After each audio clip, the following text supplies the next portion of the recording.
Let's get a hand from this side of the audience. I saw a couple. Yes, sir. Would you stand up, please, and just wait for that microphone? And who's your question to? And what is your question? Basically to both of you, really.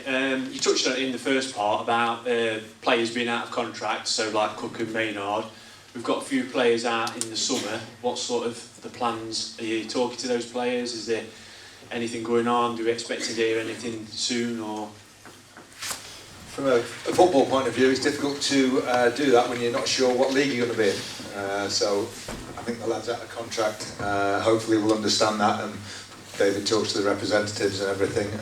So we won't be doing anything imminently for those lads who are out of contract. I know it's a little bit difficult for them, but that's the way it's going to be for the next 3 months. And I don't think it'll affect their commitment on the pitch one bit, the 3 or 4 lads we're talking about. Yeah, there's always certain stipulations, certainly when I do contract negotiations, where some of them have triggers of an extra year if they play a certain amount of games, because sometimes their agent wants that, sometimes we want that, so there's a couple that might hit those soon. And obviously if they're in the team, they're a good player at the moment, so they're not going to be players that we won't want here next season. So there's always sort of those sort of scenarios that they all have built in if they're here for next season, where they get a slight increase if they played X amount of games if we go up to League One. So also I think sometimes out of contract players, they're quite hungry, and I think I've found that in the past, that not that you want to keep them on the toes all the time, but I think if you gave them something now, a 2.5-year deal, whatever it might be, some can get comfortable. Some are not like that. Some would give you everything regardless, but some might just put their feet up a bit. And I don't think we have lads like that, but we won't want to test that. I think we're pretty relaxed about the contract situations generally of the players. Everybody that really we want is tied down for next season at least, that we're absolutely certain about. Next question, ladies and gentlemen. Oh, just a scratch of the brow there. Okay, yeah, right at the back there. I think he's got a cap on. Yeah. Ah, yes, yeah. It's not a Yankees cap, is it? it is, yeah. Never mind. Obviously, we've got a really good squad. It's definitely in my lifetime anyway. It's the best playing squad I've seen. However, with that in mind, out of all the players currently playing in League Two for different teams, Nigel, if there was one player you could sign for Stags, who would that be? The right-hand side lad from Forest Green, is it Wilson, is it? The right wing back. Right wing back, yeah. I think he's made more goals than anybody in League Two this season. And as much as the 2 strikers, I think Jamil Matt's an unbelievably good centre forward as well, but they've benefited from his service. So I think he's as good as anybody in League Two at the moment. Okay, next question, just scanning the room. Over here, right at the front, Stuart. This gentleman on the front row here. Microphone coming to you now. Here we are. Yeah, it's more to Nigel, but probably involves David as well. You spoke in the first half about our decisions from referees have gone against us. I were, until this happened, was a referee on the way upwards, and so I come to matches and I honestly sit there at times and wonder, where do we find the referees we've got down front? You know, some years ago this country could be proud of the referees we have got. You know, they featured in the World Cups, they featured in the Europeans, all the massive tournaments, and I'm looking and watching them now and thinking, what's gone wrong? Why, you know, I had to earn points per game to be, you know, to move on and become higher qualified. What is the system right now, and how can you do anything as a manager to try and get something sorted out with this? Because it is costing teams, and not just us. Well, it's costing teams at the top level, and VAR was meant to sort it all out, and all VAR has done is highlighted in a lot of ways their inadequacies, that even if you're looking at as many different angles as you want, slow motion, you can stop it. If you don't know what you're looking at, you don't know what you're looking at. And that's been the case for numerous times this season. There's a massive split at the moment, I think, between managers and players and where referees are going.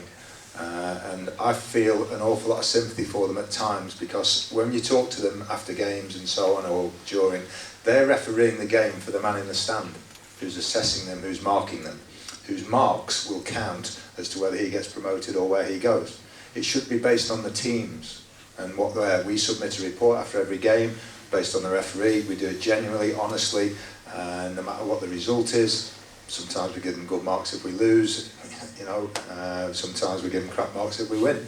That's the way it is, but we try and mark them honestly, and we believe that should be, from both teams. If everybody's doing that, then it should be based on that where they go to. But there's a big problem. We have these pre-season meetings, and which managers didn't used to go to, and I think you get fined. Is it £5,000 in League Two if the manager doesn't go? £10,000 in League One and £20,000 in the Championship if you don't attend these meetings. Because nobody used to go because they didn't want to listen to the rubbish that was coming out. And it's going to be a big problem.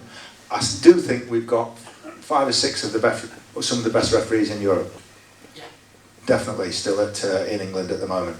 But I think we've got some very poor ones as well. And they need better education, whatever, training, whatever is coming up. They don't know what they're looking at. And I feel sorry for them. Next question. Yes, gentlemen, just in front of the camera there, Stuart. Just in front of the camera. Who's your question towards, sir? Both, really. I was just going to say that we're talking about players and things like that for next year and everything like that, or wherever we are.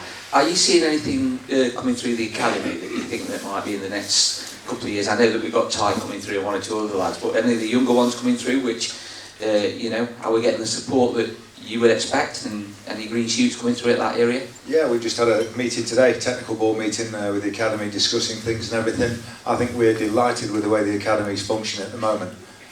However, it's so young that they need time to produce players. We had this when we went to Derby, and the owners said we'd like 1/3 of the squad to have come from the academy. I said, well, that's going to take you 5, 6, 7 years, or a whole cycle of players. And now you see 1/3 of the squad coming through because of the work the academy have done at Derby. And it'd be the same here. Yes, we've got some good youngsters. As we up the level in the first team as well, and the sort of players that are coming in, Jamie Murphy and Lucas Akins, people like that, then it makes it very difficult for them at 17, 18 to match that level that we can get now. So it's going to be a process. We were talking, the under-15s have got a very good group at the moment, and we have to be patient, and it takes years to get an academy really going well. And it's such in its infancy at the moment, but we're delighted with the way it's doing. They're a bit worried about results. we said to them, we don't care, about results. Just their job isn't to win games. Their job is to produce players. Our job is to win games. We don't mind if they're losing or whatever. Can they bring us 1 or 2 players through? We've got Owen Mason, a second-year scholar who's out at Guiseley in the Conference North, and we've got George Cooper, who's a first-year pro, who's out on loan at Kettering. And Richard Cooper was saying it's the first time we've had that sort of age group out at Step 2, which is the Conference North and South, which is brilliant for us. And then we'll try and do the same next season with a couple of lads, and we'll build from there.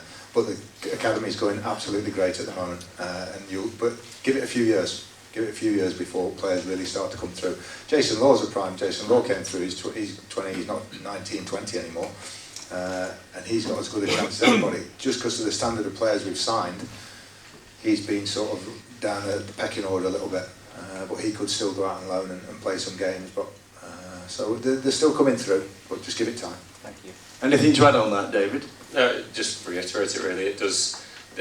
We've had many a meeting and one this morning, and it's sort of, it's really harsh to judge the Cat3 Academy on how the under-18s are doing now, because these weren't the sort of crop of players. They were there previous. And like Nigel said, I personally, it's great if we win, but I don't look at the results, because their job in the academy is to produce 1 player for the first team, or 2 players. If they can get 1 through every other year, they've done a remarkable job. So whether they get beat 4-0 on a Saturday against Doncaster or Rotherham, all they have to do is produce that 1 player. But it will take, at Wigan we went from Cat 3 to Cat 2. We didn't have an academy, a proper academy. It was sort of Cat 4 while we were in the Premier League, even, because all the focus was just on first team and trying to stay up in the Premier League. And Roberto Martinez said, no, we need to do this. And it took us 8 years of being Cat 3 first, then Cat 2, before we start to see real products coming through. And then we had Joe Geldart, who's moved to Leeds for £2 million. Proper players that might one day play. He's in the Premier League now, for instance, but he'd probably play for England.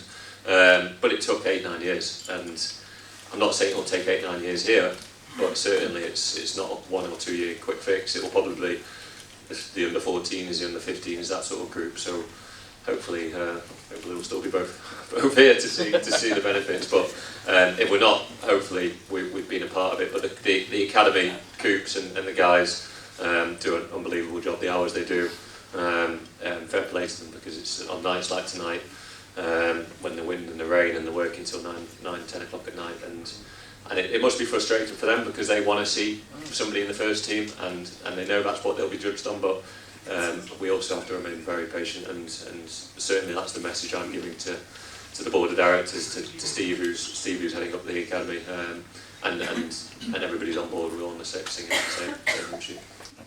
Next question, ladies and gentlemen. At the back there, near the camera. If you would stand up, so that's it. Mike coming to you. My question is for David. A specific question, if I may. I sit in the upper stand, Ian Greaves stand, end block. That half of the upper Ian Greaves stand is the most populated part of the ground.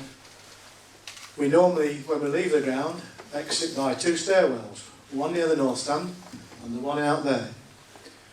At the last home game, there was seemed to be a change in stewarding policy. We weren't allowed down that staircase, so everybody was forced down one staircase. It was pretty much pandemonium on the concourse. Do you know anything about that? Yeah, I knew about it the next day, or even that evening when it happened. That won't be happening again. I'm not, as much as I run the football club, it's hard for me to be on top of every area and know what's going on in that kiosk and kiosk 1 and on that stairwell. But that won't happen again. There was instances where people were coming into this hospitality suite that shouldn't be in here, because obviously we have paying customers, and after a game it was getting very crowded, and I think it was a way of trying to manage the people piling in here, which I'm guessing it was a mistake, but it won't happen again. When's the next home game? Exeter at home in a couple of weeks. So yeah, it was. I can understand the frustrations, but it will be fixed and it won't happen again. Okay. Hand here. The young lady down here, Stuart. Well, sure it's lady this Second time. row. Oh, I'm sorry. Sorry, it was the headband. I've got a bad eye, forgive me. You've got 2 bad eyes. Just give him the mic. So this is to Nigel.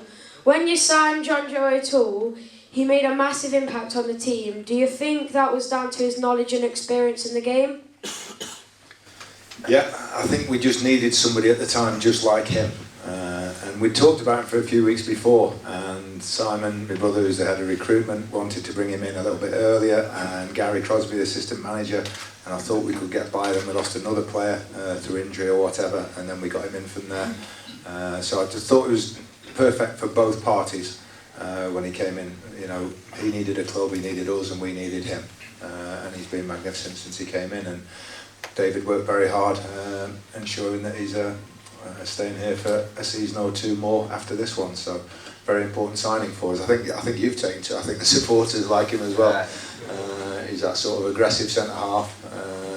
He still probably sees himself as a midfielder if you ask him, goal scoring midfielder. But he's very competent at centre half. So he's been brilliant, I think, since he came in. It was a very good question there. Next one. Did I see another hand over here? Yeah, right at the back there. Right at the back, Stuart. Who's your question for, sir? If you'd stand up, that'd be great. Thank you. It's for Nigel.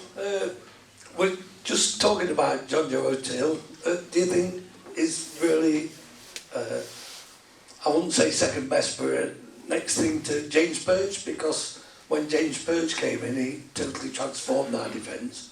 It really solidified it, made it a lot better. And I think after losing James Birch and getting John Joe, I think that's done the same thing, don't you? Yeah, definitely. But John Joe's not as good as James Perch, but Perch is 36 now or something, and that's why he's played at the level that he did, James Perch, which John Joe hasn't. But he's still a good player and he's been a good replacement. And I thought just what we needed at the time, we needed some aggression, we needed some stability, and he's given us that. And he gets a goal as well, he gets the odd goal, which is very important as well from centre half. Who's got the next question, ladies and gentlemen? Yeah, I think there's a hand there. Would you stand up, sir? Yes. Yes. Over there, Stuart. Right over there. 50-50 chance. One more and I get the match ball, I think. Okay, who's your question to? My question's for Nigel. What's the situation with Kevin Gordon? Because we're not hearing much about him. Yeah, Kellen's been out for a couple of months now, I think, and he had an operation on his knee a while back, and he's going to build up. He should be available again towards the end of the season, but we don't want to put a time limit on it and put him under any pressure to come back by a certain date. But his knee was causing him a lot of discomfort, and there was something not quite right with it, so we had another operation on it, as I say, and he's going well. He's back on the grass running this morning, which is good news. What we didn't want to do was say something in January that then, we definitely needed a fullback if we were going to bring a defender in, and then everybody knows we've lost Kellen for a few months, and it makes negotiations then more difficult for David. So we just tried to keep it quiet. But he's coming on well at the moment. He should be back. So we're not putting a time, but he should be back this season with a bit of luck. Okay. Yes, sir, down at the front here. Mike's coming to you. That's it, Stuart, a bit quicker if you can. Time is passing. Thank you. Thanks, Stuart. It's a question about the fans for all three of you, and I welcome your view as well, Steve-O, on this. A lot of experience in this room tonight for the fans. We've all got our exceptional emotions and feelings over the years. I remember as well myself travelling from London to Mansfield to pick my friend up, to go to Hereford, seen an incredible game at Hereford where he more or less won his promotion. Just recently, I went to Doncaster, and there were 4,000 fans at Doncaster, and my friend and I and somebody else who went with us, we sat at the right-hand side. It was absolutely incredible. There was no way those players were going to lose that game. The support from the fans was one of the best I've ever seen in 55 years. And I see that more and more and more now you guys are in charge. So I'd welcome your views on, number one, why that is, and number two, what you'd like to see more from our fans, less from our fans, and probably to continue doing, because we're all in this together and we want to get up this year. That's a very good question, that. Very good stuff. I don't think we can ask much more of the supporters, everything that's happened with the pandemic season and everything, and then coming back, and the run we had, and now we're enjoying a very good run. I don't think we can ask any more of that. I think we'd like to think that the reason everything is coming together as well is because if we can put a team on the pitch that mirrors your values and what you want to see, I think that makes you closer to the team straight away. And also having decent lads out there, like at Doncaster, you're saying we're going 1-0 down in the FA Cup, we come back out and we score the 3 goals and win. Having that sort of belief and enthusiasm and just having a go, I think that is what gets the connection with supporters more than anything else. I don't even think it's winning.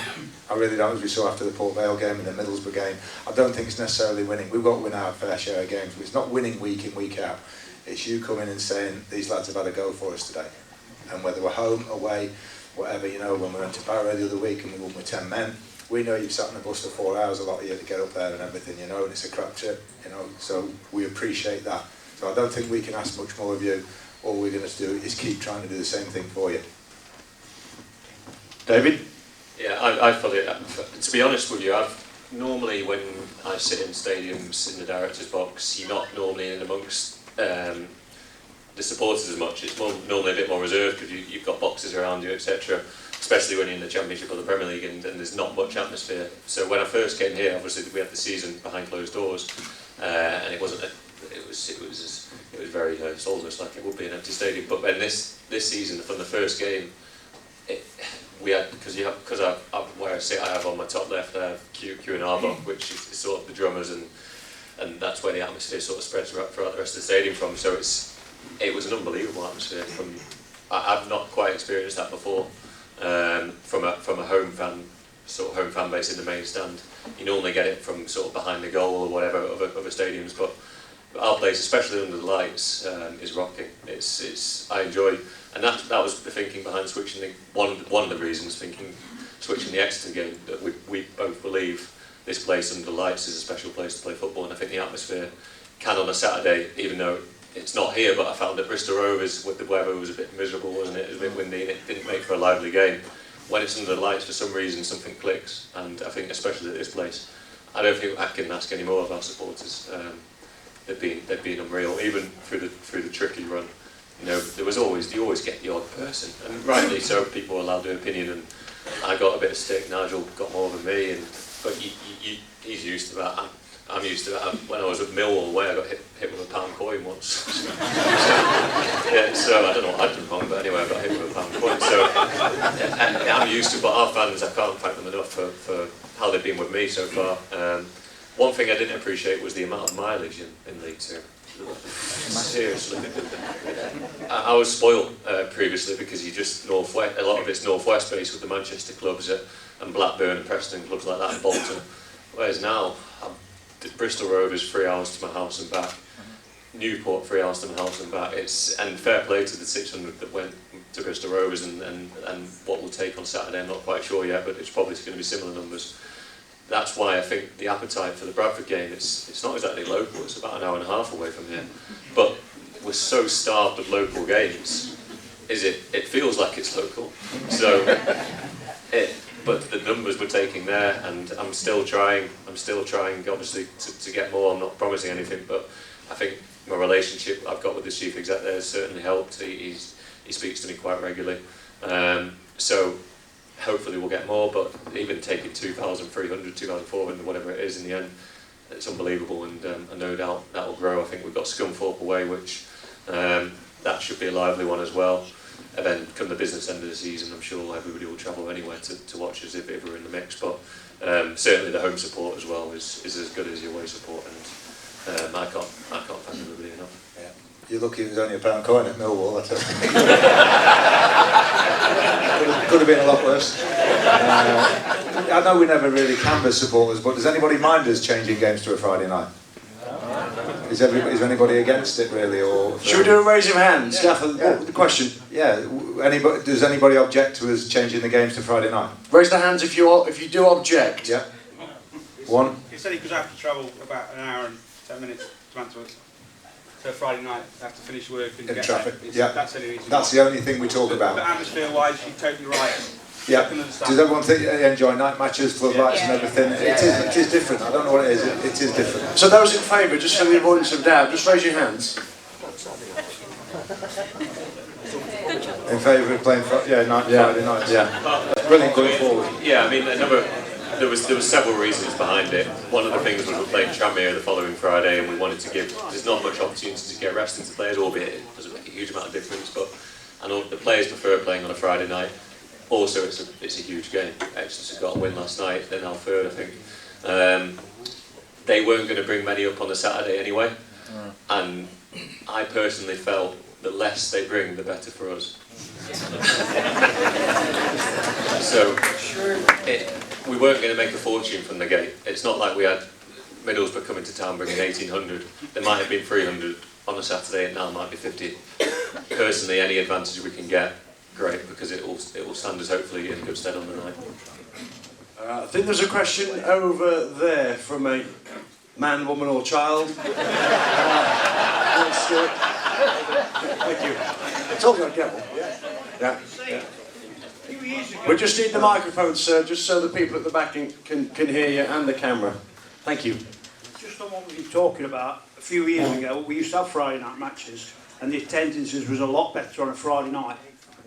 Yeah, it's not something we're going to do, because I know people sometimes might struggle on a Friday night, and it's really hard to please everybody, and it's not something we're going to make a regular thing of. It was just for this one circumstance, we thought it would work in our favour in the long run, and it's not something, we're not going to make a habit of it, changing every game to a Friday night, because also you need the away team to agree to it, so it might be the one exception, and we might do it again next week, we don't know, but it's something that we might say totally the opposite if we get beat that night, but hopefully we don't. And but there was thinking behind it. It wasn't just to annoy fans or to annoy Exeter fans. There was some thinking behind it, and something we debated for quite a while. Any more questions, ladies and gentlemen? Yes, over here, Stuart. 2 rows from the back, and I think it was the gentleman who asked a question in the first half with the hoodie on. Yeah. Just to both of you again, just going to deadline day, the signing of Matty Longstaff was just a bit strange really. It took all of us by surprise. I think everybody had seen the goals he'd scored for Newcastle in the Premier League, and I think to all of us there would have probably been Championship League One clubs interested in him. How did that sort of come about? I know you said, Nigel, it was waiting on a couple of things falling into place. And also, were we sort of at any risk of losing any of our players? David was the contact for Matty Longstaff, so he can explain to you, I think, the circumstances around that. It was something, I was, some things work in football quite strangely, but it's who you know. And I got engaged over Christmas, and I was in Barbados, I was lucky enough to be in Barbados, got engaged, and also Matty Longstaff's agent was there, and fortuitous, as you do. And yeah, I get on quite well with him anyway. For instance, when I was at Wigan, we signed Harry Maguire on loan from Hull, so that was another good one. But he also, Kenneth, who's his agent, got engaged the same evening as me and Ellie did, and I sent over a nice bottle of champagne, and 4 or 5 weeks later we ended up with Matty Longstaff. So.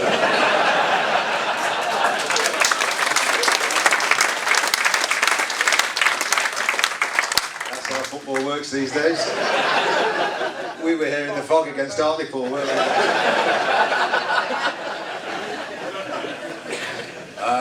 The gaffer says there was a lady near about. Yeah, the second row here, Stuart.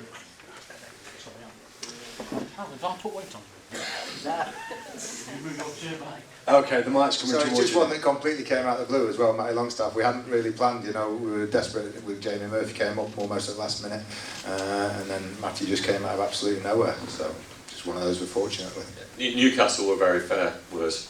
I won't quite go into how much detail, but very fair, and they just wanted to get him playing. We dealt with Sholo Amirabi, the ex-striker there, and I think they've obviously come into that much cash that they've signed so many players recently. They just needed to get players out playing, and it worked in our favour. And yeah, he possibly was moving somewhere, and that didn't quite happen. But yeah, it was quite a statement. It wasn't. We didn't want to give the impression that Mansfield were splashing the cash, because that's what has sort of happened in the past here, and we didn't want to give that impression. So we definitely aren't splashing the cash in that deal.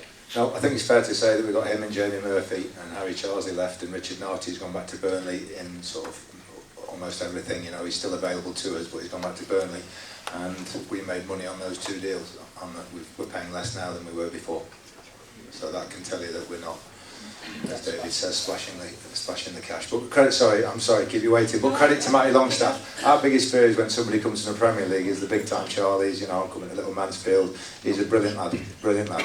The fact he wanted to come straight away speaks volumes for him as well.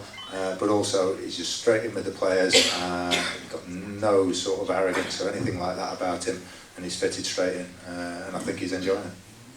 Yes, madam.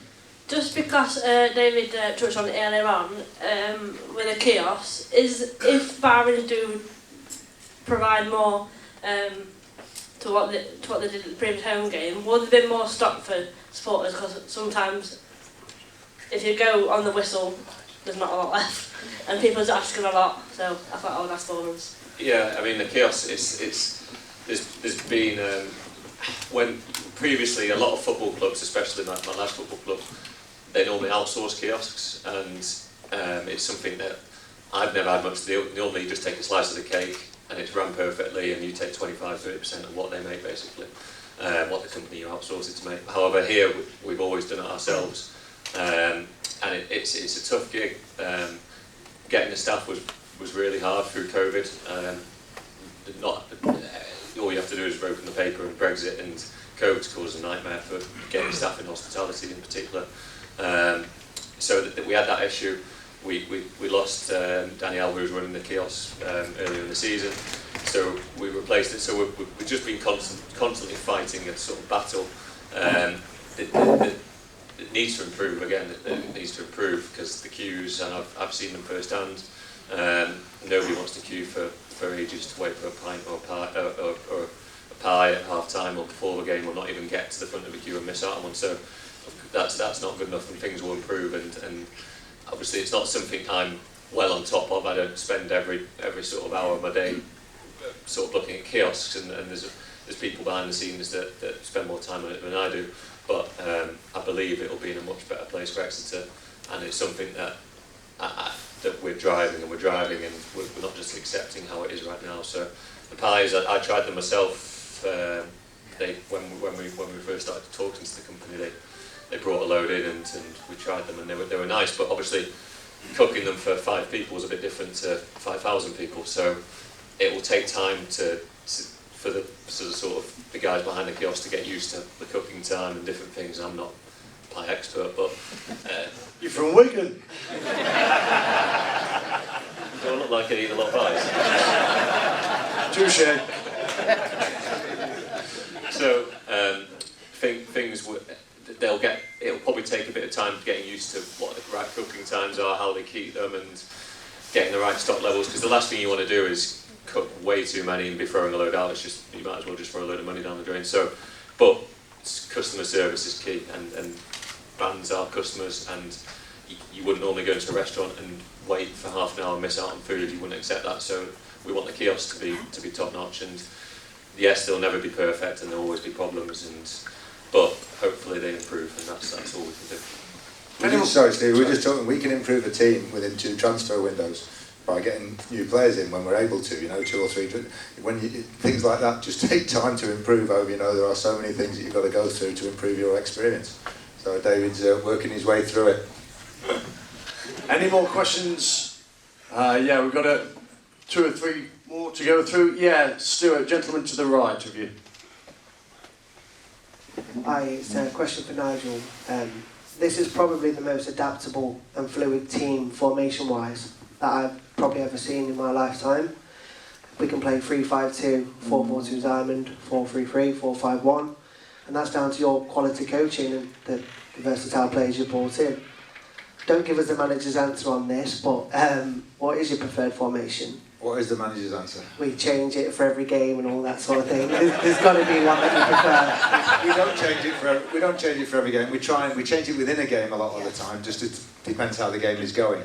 But I think with a set of players, especially at home, I think when we play the 3 midfielders, we don't class it as a diamond because we don't sort of have a sitter as such. We want them all sort of to be engaging, and then we get somebody like Jamie Murphy behind 2 good strikers. That's probably the one at the moment that suits best the players we have at the moment. The 2 strikers, whether it's Jordan Barry and obviously Lucas Akins, 2 out of the 3 at the moment, and Jamie Murphy just behind them.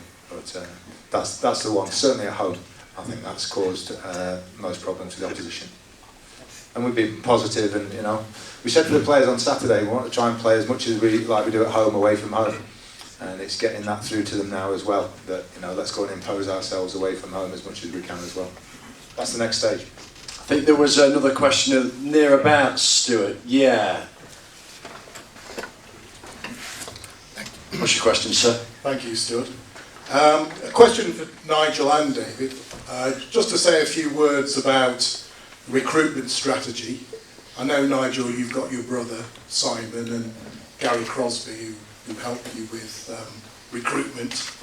I was at an evening a few weeks ago where you did give a very interesting answer regarding recruitment, which other fans here tonight might appreciate listening to. And also your views on agents. I know it comes in handy if you're getting engaged on the in Barbados on the same night as an agent, but generally your views on dealing with agents, good or bad, and also is it possible to get a certain agent, a former player, banned from the ground? You can talk about agents because you deal with them. You and Simon deal with them more than I do. Yeah, I mean, it at the end of the day, you have to work with them. So there's a lot of good ones, and the agent gets the name agent gets quite tarnished in the game, and mainly because of the guys at the top, Riola and people like that that are getting 20% of huge transfer fees and massive wages. So, but the ones that we've dealt with in my time here, there's always the odd moron and putting it nicely. But that's how it is. But that's any business. The people are nice in business. Some people aren't nice. That's the way of getting a deal done.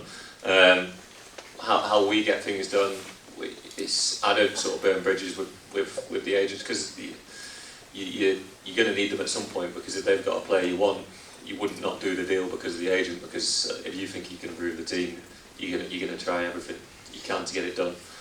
We try and stick to a policy of paying 5% or less, which is tough when the other teams are offering 10% or 15%, so it is tough, and predominantly we have paid well in the past, so it's trying to negotiate I've found quite difficult, because they just see Mansfield as big payers, and I've tried to change that tune, and I'd be wrong if I just agreed to 10% without even negotiating. So there's some good ones, like you said, there's some bad ones, and obviously the chap that you're referring to, I'm sure he won't be welcome here. Obviously, I don't think he would get the best reception ever. So we'll see if he comes back, but. He certainly that was something that let us down massively, and if you're professional you don't do that, and I was disappointed in that. Obviously Nigel we were all fuming with that one, but yeah, they are good, some of them. 75%, the 25% are shocking, and it's knowing who the good ones and who the bad ones, and the ones that want to answer the phone to, and the ones that don't want to answer to. It's amazing how the good agents tend to have good players as well, in terms of character-wise as well. That seems to follow, because certain agents will say, I don't want that because it's too much hassle for me if a player causes trouble off the pitch, that sort of thing. They don't want to deal with them. But we get on well with the vast majority of them. The problem with David, which we've had once or twice with deals, is we'll agree with the player, he's been offered exactly the same somewhere else, say at another club, and the agent will say, well, you're offering me 5%, but I'm getting 10% off the other club. What do you do? That's the problem, that's the dilemma basically that David has quite a few times. So you have to say, well, come for 7.5% or 7% or something, you have to try and meet him halfway. And then if they are completely selfish, they'll take the player to the other club because they're getting more money, even though it's a better move for the player to come here. And agents have done that in the past, certainly. Looked after themselves rather than the players. But once again, that's the quality of the agent. Yeah, there's never a way of proving. If an agent says I'm getting 10% from Bristol Rovers, for instance, I can't get proof of that. There's never a way of proving it. He's not going to send me the email or the screenshot of a WhatsApp or whatever. So it's like a game of poker. But on the whole, I think our recruitment. I think we've got them. You're going to make mistakes because we're not perfect. We're going to make mistakes. But I think on the whole, the squad that we've got now compared to when Nigel first came in is in such a better place, and we're not. The wage bill's not increased. It's in a better place. So I think things are looking good. I know in the summer there was question marks over the recruitment, and I think we signed that many players. You're not going to get everyone bang on, but I think look at the team now. Players like Elliot Hewitt was coming for a bit of stick, which now he's a guaranteed start every game, and he's he's one of them. I don't think you've left him off any team sheets. He's No. So I think, and he was on a free. We got him from, I think he was released by Grimsby. It was a fairly good deal for us. So there's a lot of things that supporters don't see behind the scenes that when we're getting good value for money from a player like an elite hero, it's brilliant. And Simon's top. Simon would be working at a top club. Obviously he sticks by Nigel because of the relationship and the family. But he would be working at a top club. If Nigel was out of work, he would be at a top club, and I know that because he's very well thought of in the game. I sort of always look at data, and that's something I've always done. We work with a company here called StatsBomb, that they have 4 other clubs in our league, and they mainly deal with Man Cities and Liverpools, and that's their bigger clubs, but they have 4 clubs in our league and us, and that looks at the data side of things, which we always like to check, but you can't read too much into it. The main thing is the scouting and watching the player 4 or 5 times, home away, on a night like tonight where it's horrible. Some players go missing, some stand up and be counted. It's different, but Simon and Gary do a top job, and I think they've got the majority right so far. Yep. Somebody said, was it Graham Taylor who said if you get 50% of your signings right, you're doing well. So hopefully we're slightly above that. But it is getting out on the road and watching them, and then phoning around, character assessments and all that sort of thing, as well as all the stats that are available, injuries and things like that, appearances that are all available to us from there. I mean, Simon, I think they were out last night, Simon and Gary. I think Gary was at Kettering. Simon was at Kidderminster, and I think Gary was at Kettering. Keeping an eye on George Cooper at Kettering, but also watching that level as well. So is there anything out there that might be available for us? Let's take 1 or 2 more, ladies and gentlemen. Final questions of the night, if there are any. And I think we're going back down here. Any other hands? Yeah, we'll take the 3 then. Yeah, 1, 2 and 3, and then we'll wrap up. Who's your question for, sir? Mainly for Nigel, really, but for David as well. So, in the game, you're quite known as a loyal manager. You've been around at different clubs and things like this. Do you ever get clubs approaching you, even from your reputation for being loyal? Do you get a lot of clubs still coming towards you? Because with Sunderland recently, they've been linked. There's a lot of fans on Twitter saying, "Oh, we'd love to get Nigel in. Go and get Nigel from Mansfield." Also Bradford as well. Before Derek Adams was sacked on Monday, they were all saying, "Oh, go and get Nigel." A few of them and things like that. Do you get clubs or agents coming towards you and saying, "Would you be interested in this club?" And also, David, to you, do you also get that as well from? If he has, he hasn't told me. No. No, I had absolutely no contact with anybody from Sunderland, Bradford, anything like that, and I wouldn't encourage it. I know things happen in football and people move at the drop of a hat at times, but I've always been brought up, if you can finish the season, you finish the season as well. And if anything happens, it happens in the summer.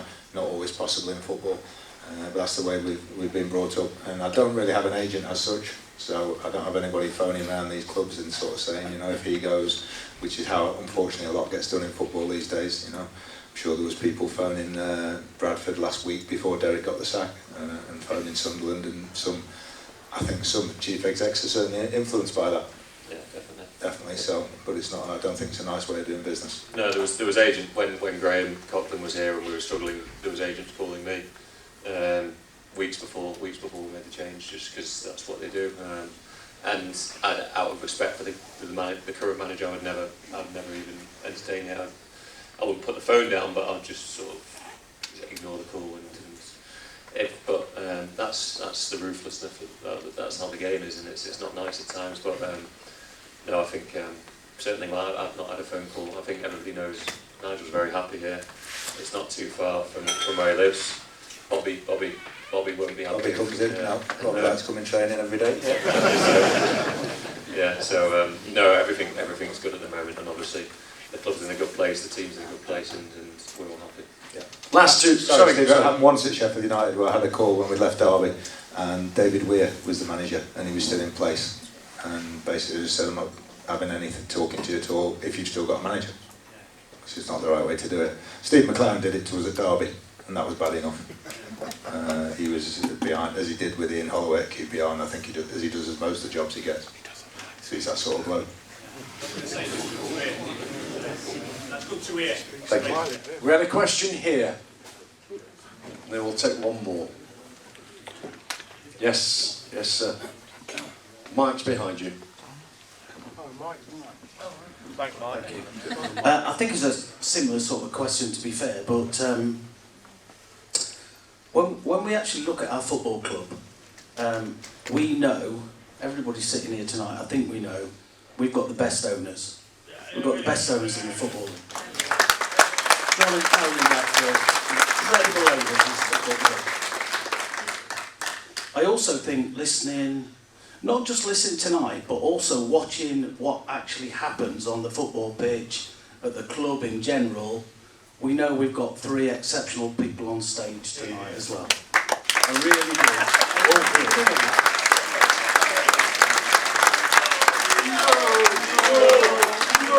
You'll be here long after us, I know that. You'll be here long after us, you'll see us off. I've seen loads of you guys up here. But you know what? We will all be here after you guys go as well. And my question really is similar to the previous guy. What's your commitment to this football club? We don't want to see any of you 3 go. We've got 3 superstars behind our incredible owners. So what's your commitment to our football club? We want you here, guys.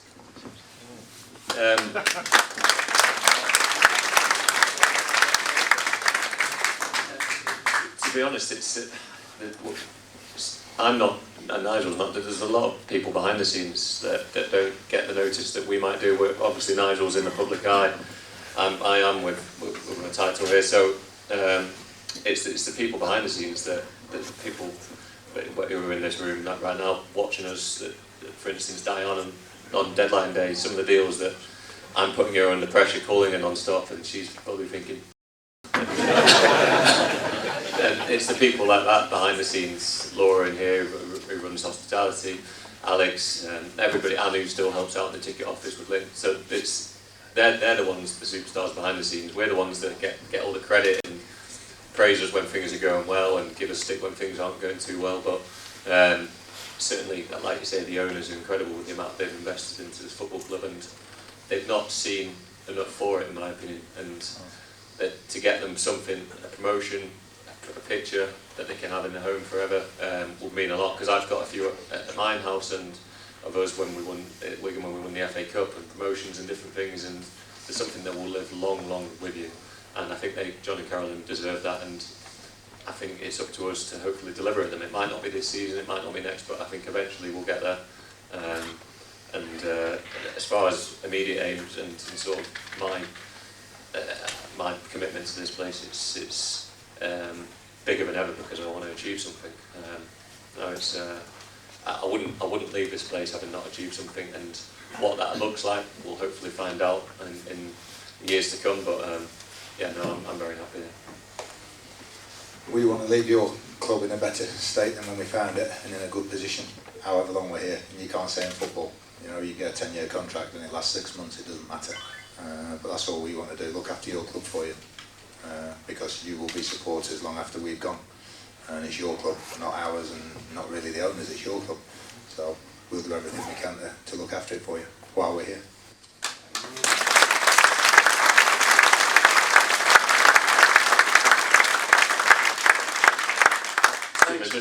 I forgot to mention Steve-O, and when I suggested we were meant to be doing this virtually online, the forum, and when I suggested doing a live one, his eyes lit up. He loves it. Eyes lit up. We saw one. Normally you would think, David, bloody hell, you only give me a week, but he was in his element, and he's been in here all day getting set up for today with his team for tonight, and I know how much work goes into it, and they deserve a tremendous amount of credit. Not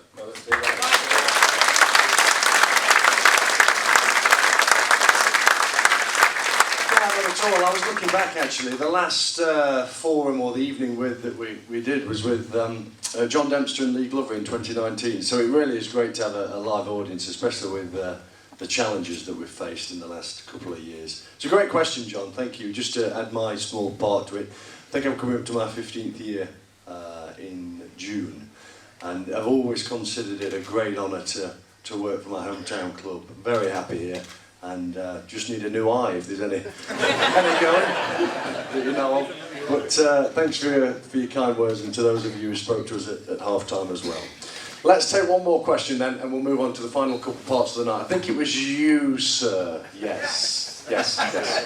Okay, last question of the night then, and then we'll move on to the final couple of parts. Come on, Stuart, time's passing.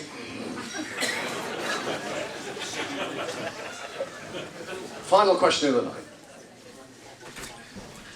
I don't know whether it's more of a question or a statement, but where do you know where we've come from? And this is to both of you. 13 years ago, we were non-league. I won't even mention his name, but we all know who we're talking about. Run this club into the ground. This place was a concrete jungle. There was absolutely nothing here. There were no Sandy's bar, and I know we've spoke about ticketing and merchandise and everything tonight, but how we've come to where we are tonight, to have 150, 170 people in here, is a testament to not only John and Carolyn, and I mean, they saved the club. They did. I remember being at Luton away on a Tuesday night, and we were stood in a bar going, that's Emmy's ball club, that's Emmy's ball club. But do you know where this club has evolved from, and the low points that we have been in? Because there has been some low points. And again, I've got 2 kids, and Hereford away on that Tuesday night was the 3rd greatest moment in my life, and I'm married. Not for much longer. Well, exactly. So that's what it means to the people, and I just want to know, do you know the journey that we've been on in the last, certainly 13, we didn't even have a kit. We were locked out of the ground.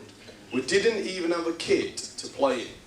And if it weren't for a little bit of light-fingeredness, we wouldn't have had a kit on that Saturday to play in. So I just wondered, do you know our journey as supporters? Yeah, we're aware of the history, but we weren't there sharing it with you, so no. You feel it. We're aware of it, but we weren't there at the time. But the owner, John and Carolyn, have saved the club, you know, and they did save the club, and they're still doing it now, because without them it wouldn't be existing now. And a lot of owners come in for 2, 3, 4, 5 years or whatever, but to stick at it for as long as they have with a continued commitment, I think is very rare in football these days. Very rare. But we do understand, and I say we weren't there, but at Burton we were in the Dr. Martin South, and that was lower than where Mansfield had been, I tell you. So we know what it's like down there as well, and it's tough. It's tough. But that's why you enjoy these times. Enjoy the good times, you know, because there's enough crap times in football, certainly. So enjoy the good times when we're winning and we're playing well and you're enjoying the football. Enjoy them, because you don't know if they're going to last or not. David? Yeah, of course, I'm aware of the history and the elements, and it's one of the things that I looked into before I joined, but I didn't taste it. I'm not from the area. I didn't grow up a Mansfield supporter like everybody in here, so it's hard for me to say yes. I feel the pain that you did, but I could understand. I could understand how painful it must have been, because even to see a club that my family owned for so long go into administration under new ownership was very painful for us, albeit we weren't in non-league and different things, but it's horrible. And you must have been through some brutal times, and every time, whenever the chap that you mentioned that we're not allowed to speak about, if I mentioned his name in the office, the whole mood just changes, so I don't mention his name. But there's still things that we want to put things in place to see the club in a better place for the future and make it more professional than ever. We are growing as a club. We're not a non-league club anymore. We've got to put things in place off the pitch that see this club in a better place moving forward, because we could have our highest season ticket figure ever next season, potentially, depending on how we do. And I want to make sure things run smoothly and efficiently off the pitch, because things have to improve. You can't just sit still and think everything will be okay. So, of course, it must have been brutal, and hopefully we have a kit to play in and things like that. Yeah, we were aware, but didn't quite feel the pain as much as obviously you guys did. David Sharpe and Nigel Clough, everyone.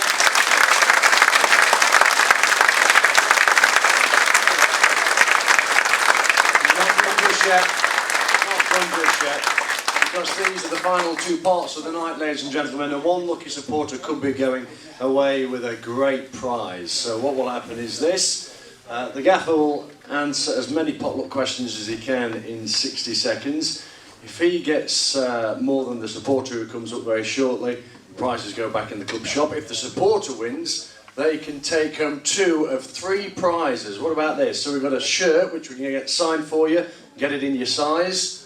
We've got a ball, which we can also get signed for you by whoever you please. And we've also got a voucher there for a meal for 2 in Sandy's Bar and Kitchen. So you can pick 2 out of the 3 prizes. So, who's going to take on Nigel Clough in a 60-second quiz shootout? First hand up.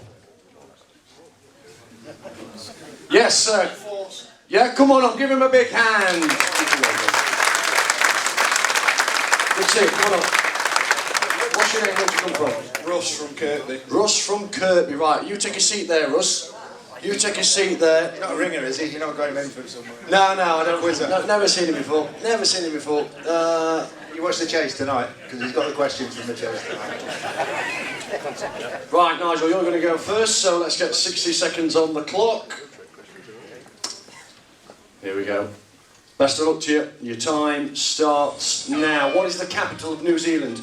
Wellington. Correct. What does the element O mean on the periodic table? Oxygen. Correct. Who wrote the line The Witch and the Wardrobe? Pass. C.S. Lewis. In which English county is the holiday resort of Skegness? Lincolnshire. Correct. What nut is used to make marzipan? Almonds. Correct. What is the main fruit in Ribena? Blackcurrant. Correct. Which bird can run the fastest? Emu. Ostrich. What is the capital city of China? Peking. Beijing. Complete the well-known phrase, a leopard never changes its spots. Correct. How many days are there in a leap year? 366. Correct. What was the name of Daniel Craig's final James Bond film? No Time to Die. Correct. The specialist subject round features in what long-running BBC quiz show? Mastermind. Correct. ABBA the museum is located in which country? Sweden. Correct. Next question is this. How many sides does a hexagon have? Quick. 7. 6. Give him a big hand.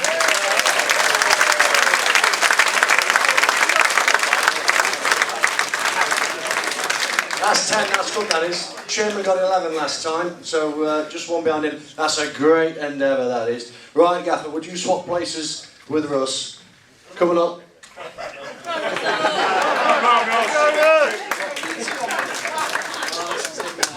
You've got to beat 10. What's your general knowledge like, Russ? Not great, but David's going to help me. Well, no, we can't. David's feeling quietly confident. Okay, microphone right close to the lips so we can hear you. Let's get another 60 seconds on the clock. You've got to beat 10. Russ, I wish you the best of luck. Who was the last monarch before the Queen to celebrate a Diamond Jubilee? Next. Queen Victoria. What is 8 times 9? I've done this morning. No help, please. 64. 72. The Great Fire of London started in a bakery on which street? Baker Street. Pudding Lane. Who became the first US president in 1789? Next. George Washington. What is the national speed limit for cars on the motorway in the M1? 60. 70. Who won the European Championships in France in 2016? Next. Portugal. Who played Basil Fawlty in Fawlty Towers? John Cleese, I'm giving you. The islands Crete, Corfu and Rhodes are part of which country? Greece. Correct. Which 2 colours make green?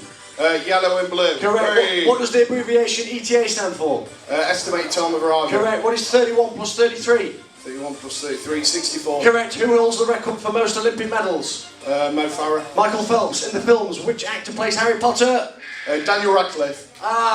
You will give you that one. And how many was that, Stuart? 11. 6. 6. Oh, unlucky. Give him a big hand anyway. Well done, that was a good attempt. That was a good buzzer. The gap is saying... Give one prize. Not one prize out of the three rather than two. It was 2 out of 3, wasn't it? It was, but you shouldn't reward losing, really, should you?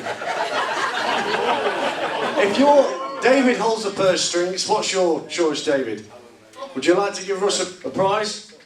What were the prizes again, tell me? A shirt which can be signed, a ball which can be signed, or a voucher for Sandy's Bar and Kitchen for 2 people.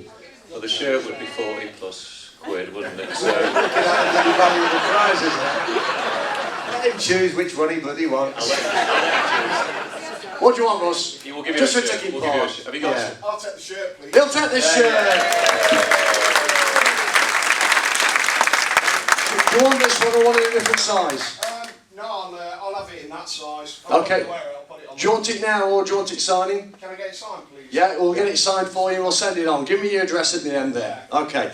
Last part of the night then, ladies and gentlemen. Earlier, Stuart very kindly went round with this bowl and a few sheets of paper there for the younger supporters to write their name on. So David is going to put his hand into this bowl and pluck out a bit of paper with a name on. Whoever it is, come up on stage because you could have the chance to win a great prize.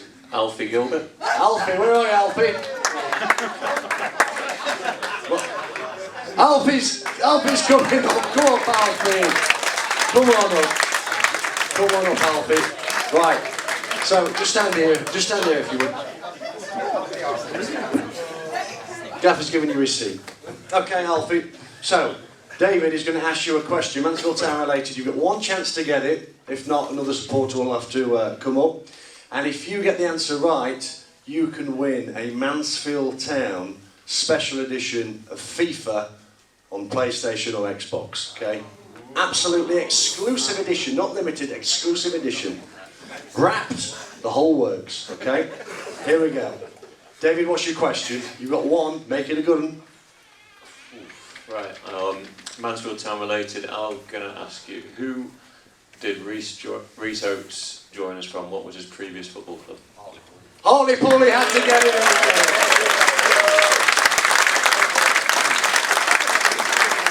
Alfie, you having the Xbox or the PlayStation version? There you are. Give him a big hand, ladies and gentlemen.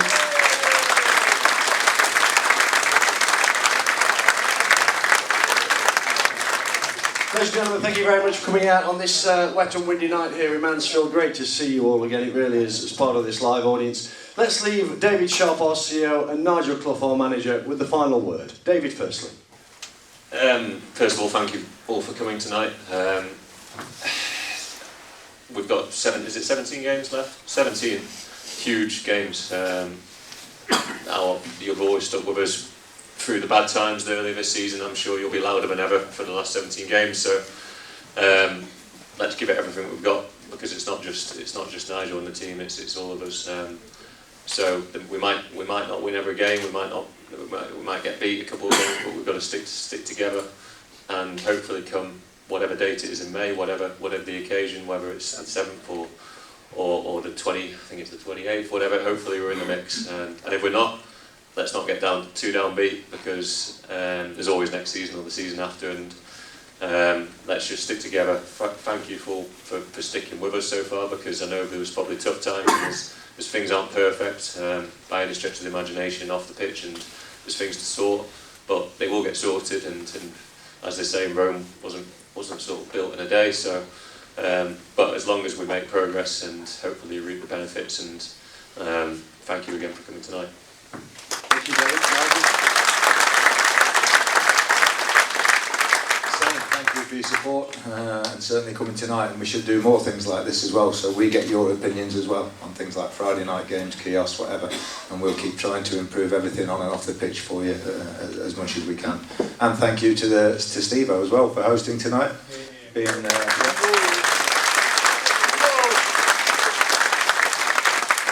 Despite not being able to see past the end of the stage. He's done a very good job, as always. And you know we don't use pronouns anymore, so you're all right. Don't worry about it. Thank you, Gaffer. Thanks everybody for coming. Thanks. David, Nigel, thank you. My sincere thanks extended to our camera operators, Joe, Ethan, Ryan, Alex, Zeke, who's directed it, Richard from Playback, Henry, who's been on the VT, Stuart, who's ran about like it is back in that London Marathon. We've had Chris taking the photos, Laura and her staff, Mick and his team from Premier Security, and anybody else I've missed. Ladies and gentlemen, thank you very much. Fantastic to see you. From me, David and Nigel, good night, God bless.